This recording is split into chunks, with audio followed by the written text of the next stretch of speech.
오늘은 북 리뷰 5번째 시간입니다.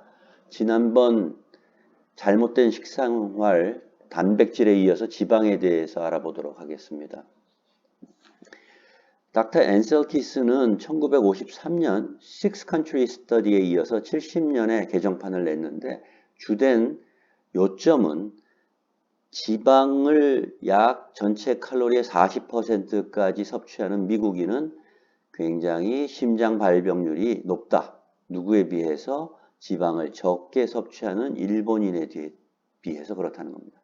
그러니까 결국 지방은 나쁘고 포화지방은 더 나쁘다. 그러니 지방을 섭취하면 혈관이 막히고 심장마비가 일어난다.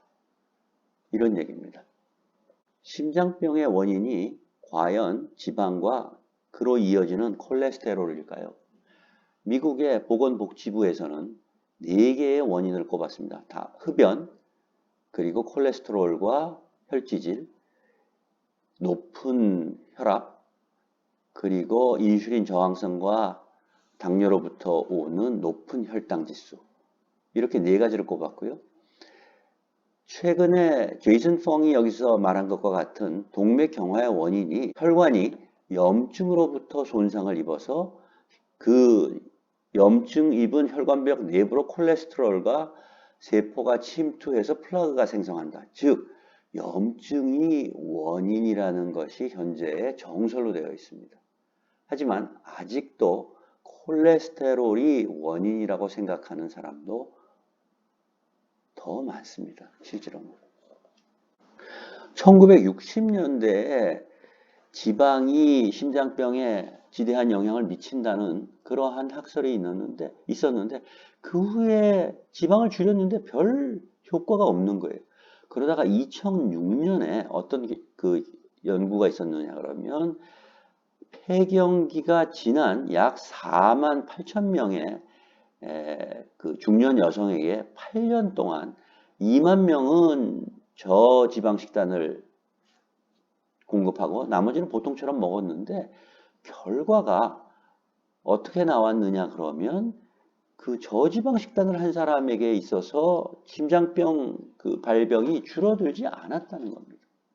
이것이 얼마나 큰 연구였냐 그러면 47명의 공동저자와 하버드, 스탠포드, UCLA, 미네소타, 텍사스, 오하이오 스테이트 등을 비롯해서 50개의 병원과 연구기관이 공동으로 발표를 한 거예요.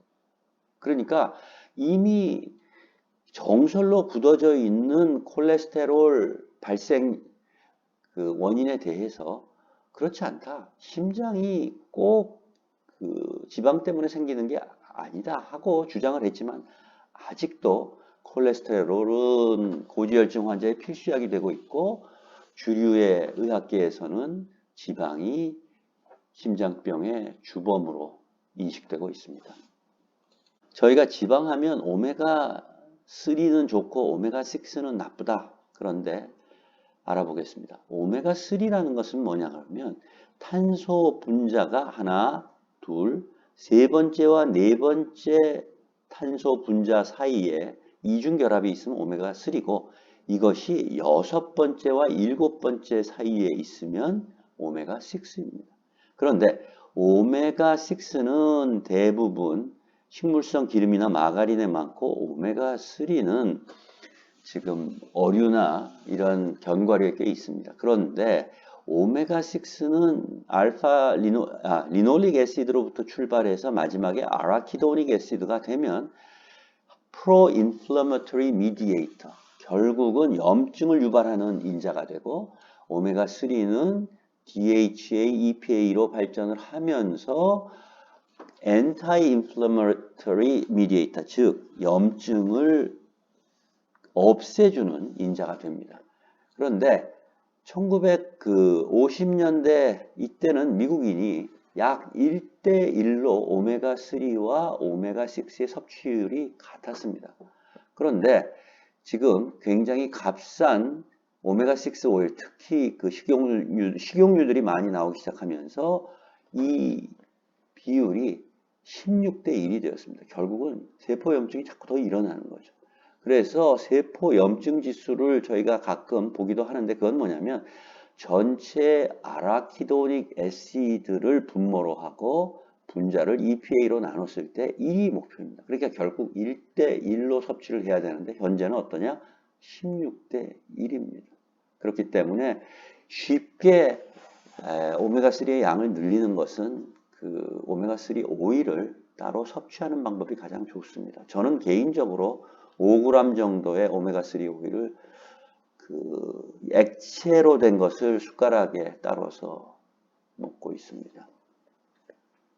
지방을 섭취하면 심장병이 생기고 또 비만으로 이어질 거라는 걱정이 있습니다. 그런데 이것은 어디에서 이런 이론이 나왔느냐 그러면 그 칼로리 이론이죠. 지방 1g은 9칼로리고 탄수화물은 4칼로리니까 높은 칼로리 있는 거 먹으면 당연히 살찔 거 아니냐. 그런데 그 이론은 틀렸습니다. 칼로리 이론. 그럼 무슨 이론이 맞느냐? 호르몬 이론이 맞는데 인슐린이 높이 올라가면 살이 찝니다. 근데 인슐린을 높이는 제일 첫 번째는 과당입니다. 설탕이고. 두 번째가 정제된 탄수화물이고 세 번째가 동물성 단백질이고 마지막이 스트레스입니다. 또 줄이는 것은 식초라든지 식이섬유입니다. 여기 어디에 지방이 있습니까? 실제로 월드 오비시티라는 기관에서 연구를 했는데 어떻게 결과가 나왔냐 그러면 우리가 먹는 지방은 살찌는 데 관계가 없다고 나왔습니다. 자, 우리가 지난 5번에 걸쳐서 오랫동안 잘못한 게 뭐고 어떻게 먹으면 잘못되게 먹었다 하는 얘기를 쭉 들었는데 이제 마지막으로 어떻게 먹고 언제 먹어야 우리가 비만해지지 않을까에 대한 공부를 해보려고 합니다. 그러면 다음 장에서 뵙겠습니다.